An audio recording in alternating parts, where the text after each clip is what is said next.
Hello and welcome to the Assassin's Creed Mirage review that I've been working on. I will start this off with apologizing for the fact that I have had nothing but issues with my PC, nothing dealing with the game all weekend, and I've lost footage, I've lost tons of playtime and so forth, so unfortunately this review is not as complete as I would like to normally do. I don't do review scores because my scores don't mean anything to you. I do apologize that I couldn't do more in the review. I was trying to get as much as I could out, but it's been a headache for me. I do want to say thank you to the Ubisoft partner and Ubisoft creator teams that they had there. They went out of their way to set us up with the review code and so forth, and kind of getting us going there. Of course, thank you for dropping by. If you could, hit the bell, if you could do all the stupid things that you usually need to do on YouTube and so forth. It'd be great. I usually cover a lot of different pre-release games and reviews and so forth, whether it's, as long as it's outside of its embargo or developers or publishers allow or whatnot. I usually do quite a few of them on my Twitch stream, and I try to get videos up as soon as I can, but it's kind of hard for me to do as many different things as I'm trying to balance in between. So without further ado, I hope you enjoy the review and a first step look into Assassin's Creed Mirage. Most of the review is fairly spoiler free because I try to keep most spoiler stuff like that very, very light in reviews. So hopefully you enjoy. Thanks. In Assassin's Creed Mirage, you are Basim, a cunning street thief with nightmarish visions, seeking answers and justice. After an act of deadly retribution, Basim flees Baghdad and joins an ancient organization called the Hidden Ones. Become the most versatile and resourceful assassin in franchise history and discover a tightly crafted, narrative-driven action-adventure experience that follows his transformation from a defiant young man into a refined master assassin with a conflicted destiny. Assassin's Creed Mirage will be launching on platforms like PC, Luna, Xbox One, Xbox Series S and X, giggity, PlayStation 4, PlayStation 5, available worldwide October 5th. I do believe it'll also be on Ubisoft Plus. Most of their games are. The game will range in price for $50 for the standard edition USD and $60 for the deluxe edition. Now, the game also does actually support share play from what I could see on the Ubisoft launcher, as well as remote play, and I did get to test that feature. It's in beta on their launcher, I believe, right now. However, the remote play feature actually worked really, really well, so if you want to play it over your phone, off your local system, and use like a controller like that, you can do that, and I would definitely encourage it. Now, the PC specs for Mirage range pretty substantially when it comes to older tech and newer tech and so forth.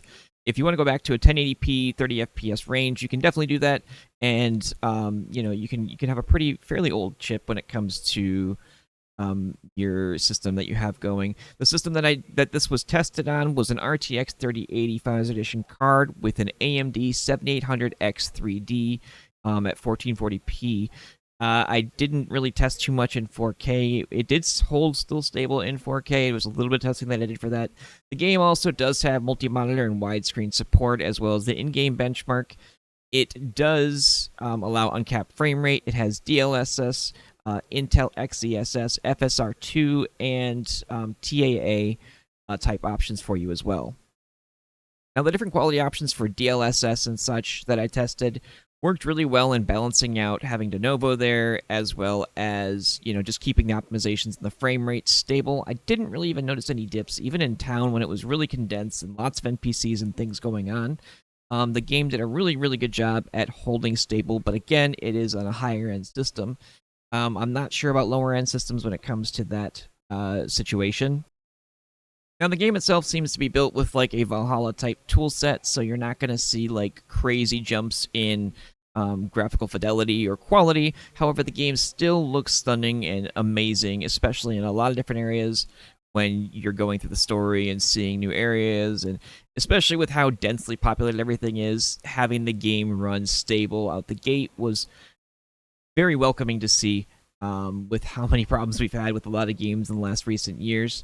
So hopefully it stays that way after the day one patch and so forth, and nobody runs into issues with the Novo itself. Now, touching on the timeline of the game and the narrative context type timeline of the game, I'm not going to get into it too much because there's spoilers and such from other games and so on and so forth. What I will say is that Assassin's Creed Origins started in 49 BCE Valhalla was 872 CE. Now, this is all part of the Hidden Ones era. Assassin's Creed Mirage is in 861 CE, so a little bit before Valhalla. So that gives you an idea of kind of where we are. Now, going through the game's options really quick here, we have image calibration, which is, your basic HDR. There's colorblind modes, which you can see there. You have the iconic filter for Assassin's Creed games. You have the field of view that goes up to 115. You have the FPS limit that maxes out at 90. You have the monitor, the windowed mode, the aspect ratio, resolution, refresh rate, VSync, resolution scale. As for actual graphics, of course, you have your graphic quality overall. You have your world details that go from low to ultra high. Clutter goes from low to ultra high. Shadows go from low to ultra high. Clouds go from medium to ultra high. Water, low to high. Screen space reflections, on and off. Textures, low to ultra high. Character textures, low to high. Depth of field, motion blur, adaptive quality. Upsample type, which you have TAA, NVIDIA DLSS, Intel XESS, and AMD FSR2. Of course, you have your different performance type options for majority of those that range between quality, balanced, and performance or ultra performance. And then sharpen strength. Majority of the testing that I did was on NVIDIA DLSS. The DLSS version that they're using it seems a bit outdated, but that might have just been for, before day one patch type situation. This was actually right after I was testing some different settings and such, so that's why this stuff's all on low. We'll give you a brief glimpse of how the game does look like with, a balanced and low overall type settings right now.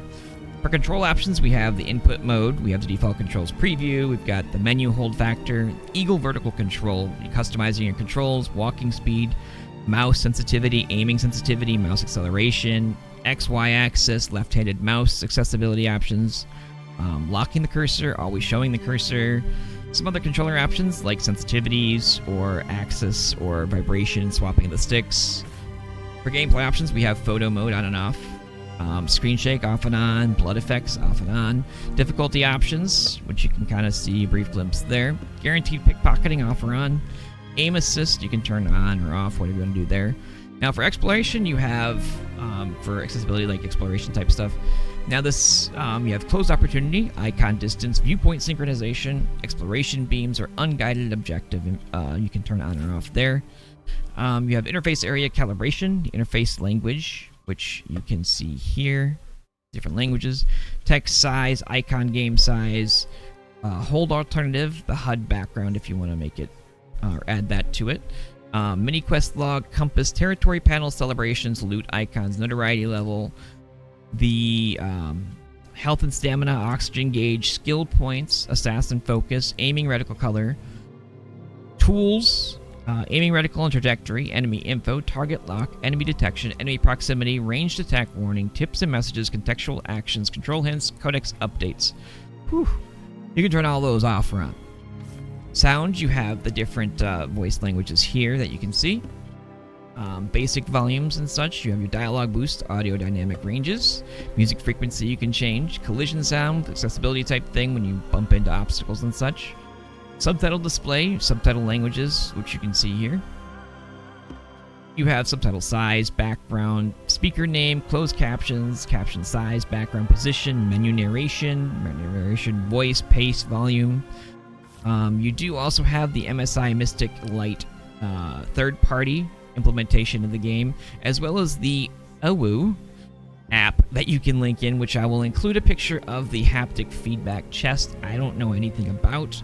It's rather expensive, really neat looking, and a cool aspect to have for a game like this. I'm not sure if anybody's doing a review on it, but I will include a picture so you can kind of get an idea what that is.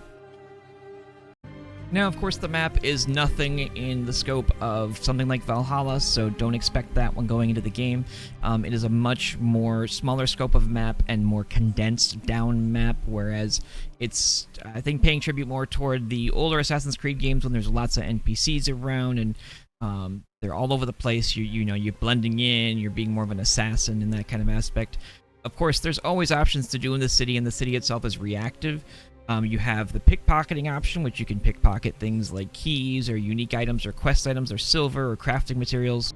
Of course, the city itself has the notoriety system, which, depending on your illegal actions or like pickpocketing, stealing, killing, NPCs will react to you differently. The first threshold, NPCs and civilians will start recognizing you more, calling guards to your location. They'll have wanted posters up that you can rip down to help with, lower your notoriety. And then as you go up in higher notoriety levels, more guards, more, civilians recognize more. It gets harder and harder up to, like level 3 threshold. And of course, you have like I said, the wanted posters. You can also pay off heralds to reduce your notoriety. You have favor tokens that you can use to, reduce notoriety, or pay a musician to attract guards, or merchant patrol, or mercs, stuff like that. You can always blend in to the people around you, or the social blending aspect of the game. So you can kind of choose how you want to progress through the city. In the city itself and outside of it, there's world contracts, there's the Tales of Baghdad, lost books, the history of Baghdad, there's mysterious shards that you can collect, investigation boards, gear, all sorts of stuff. Like I said, it's definitely more of a condensed down thing, so you're going to find stuff pretty much everywhere when it comes to Baghdad itself, and still outside the city as well. Now, the progression type system in the game is a narrative-driven, linear system where it forks off, but it does seem to kind of close the forks back into a linear playthrough. It does allow you to choose like how you're going to address missions or quests with like stealth or aggression, or if you want to like steal information or listen to information, you can do that. However, like I said, it does kind of close those splits. Now, also with the player progression this time around, it is not built on an XP loop. It is instead a more linear and story-driven thing, like I did mention. So there's not like damage numbers and that kind of thing built into the game anymore. Your power is obtained by reaching new assassin ranks and representing the power of Basim himself. The ranks will lead to becoming a better assassin, and so on and so forth with different arcs of the story. There is skill points that you can use to go into 3 different skill trees, which I'll include more about in the later part of the video. Of course, you have your 3 different difficulty levels and so forth there to choose how you want to do that too. Now, the missions, like I said, you can kind of choose how you want to approach them, whether it's brute force or if you want to do stealth, or however you want to do that. The combat itself is obviously designed more around the parrying and dodging. There is a bit of an iframe to the dodge. However, it's not nearly as Assassin's Creed Valhalla type combat. So you definitely want to take stuff to more of a stealth approach. It definitely does a really good job of making you feel that once you get to like 2 or 3 enemies around you, you start feeling like you're a bit overwhelmed, or like the NPCs are kind of hard to deal with. You do have like a stamina type system as well, so it's kind of hard to balance more than like 2 or so enemies. So you definitely want to go more towards stealth, and that's kind of what they encourage you and kind of push you toward. So it gives you that more of a feel of being an assassin again, and kind of like the older games when it comes to sneaking around in the shadows. Now, looking at the character itself, I'm not going to go into some of the other things that I have and so forth, just so I don't spoil stuff. The stuff that you're looking at currently is the stuff mainly from the Deluxe edition of the game. So if you haven't seen them, I'm sure you will. So I'll try to avoid spoiling anything else other than that. But you do have your outfit slot. Your outfit slot allows you to have like another perk to them and kind of level them up, depending on if you want to go with that or a different outfit or whatever. There are outfit dyes, of course, that can change the color scheme and so forth. Your sword, of course, that actually has its own type of unique modifier to it as well. And of course, you can upgrade that. You have your dagger. Same thing there as your sword. You can upgrade it. It has its own type of unique system there. The talisman just seems to be cosmetic and look cool. You have your costume system, which is kind of like a transmog type thing. And this allows you to have something that goes over top of your outfit and not lose your outfit perks. And of course, you have your merchant favor tokens, which you can give them to for services or favors from merchants and so forth. You can get them from pickpocketing and contracts and such. You have your scholar favor token for entertainers and so forth. and you have your power favor token, which you can use for guards and mercs and so forth. Of course, your power system, like I mentioned, and of course you have your typical, materials and components, and of course to level up your gear you will need schematics and such to do so. So you'll have to find them before you'll be able to actually upgrade them to the point of where you would want them to be. Your skill system, I'm not going to go through these, so hopefully not spoil them for you guys. I will go through like the first one or two of each tree just to kind of give you an idea. You have your skill point system, that is Phantom, Trickster, and Predator. Of course, your first is Kickback from Phantom and Breakfall. If you want to scroll through them or pause the video, you can do that, of course. Trickster is Auto Collect and Elixir Pocket. Predator is Pathfinder and Acuity 1. That's also another good time to mention the Eagle Vision that we have, the same thing from past Assassin's Creed games. You have your Eagle Companion, which you can scout and so forth as well there. Of course, that's, kind of always been there. And of course, there's a lot of stuff outside the city to explore and find as well. And, like I said, there's lots of gear, weapons, and outfits to upgrade depending on how you want to play. And, the game, again, is relying on a parry, dodging, and stealth type system versus a blunt all-out attack type system. Now I'll give you a brief glimpse of the map here just so you can kind of see the scope of the game. The map, like I said, is much more dense down. I mean, I'm zoomed in a little bit here. Much more condensed and not nearly as something as like Valhalla. Of course, you'll see some similarities in things like camera and movement and different aspects like that to things that you experience in Valhalla, but it does pull different other aspects from other Assassin's Creed titles and kind of puts them in kind of a mixture as well. So, like I said, I do think that some of the more older school Assassin's Creed players that didn't really enjoy Valhalla and how it approached would probably like this one more when it comes to versus Valhalla. So if I was going to guess when it comes to like a scoring system for other reviewers and such, I don't score games based off of number system because my number doesn't mean anything to you. It's, you like different things than I do. You're not going to know what my number means, so on and so forth. I would definitely see the game kind of scoring like a 7 for other reviewers and such, or, in that kind of category of like it's a good game, It's not anything that's going to be like on a 10 chart or anything like that. But overall, I think the game was, so far, like I said, a very short playtime.